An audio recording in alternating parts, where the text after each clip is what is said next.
In this video, I'll show you how to buy Solana Memecoins on Raydium safely. Before we start, remember that memecoins are very risky. Prices can move fast, liquidity can disappear, and some tokens are scams. This is not financial advice, so only use money you can afford to lose. First, set up a Solana wallet, such as Phantom, Solflare, or another trusted wallet. Add a small amount of SOL to your wallet, because SOL is needed for both buying tokens and paying network fees. Next, open the official Raydium website.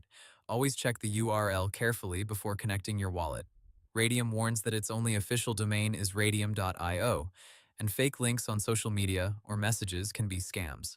Raydium is also permissionless, which means anyone can create tokens and pools, so you need to stay careful. Before buying any memecoin, verify the token contract address. Do not rely only on the token name or logo, because fake tokens can copy both. Get the contract address from the project's official website or trusted social pages, then compare it before swapping. Now go to Raydium Swap. Connect your wallet, choose SOL or USDC as the token you want to swap from, then paste the memecoin contract address into the token search field. Raydium swaps use on-chain liquidity pools, so prices can change depending on liquidity and trade size. Before confirming, check the price impact, minimum received amount, and slippage. For new or volatile meme coins, high slippage can lead to a much worse price than expected.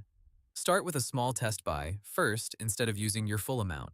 Also check safety details before buying. Look for signs like locked liquidity, active trading volume, many holders, and whether risky authorities are still enabled. On Solana, freeze authority and mint authority can be important warning signs because they may allow token restrictions or extra supply creation. If everything looks acceptable, confirm the swap in Raydium, then approve the transaction in your wallet. After the swap is complete, check your wallet balance and transaction history. Finally, never connect your wallet to random links, never share your seed phrase, and be careful with tokens promoted only through hype. Hope the tutorial was helpful, subscribe to my channel, and see you in the next video.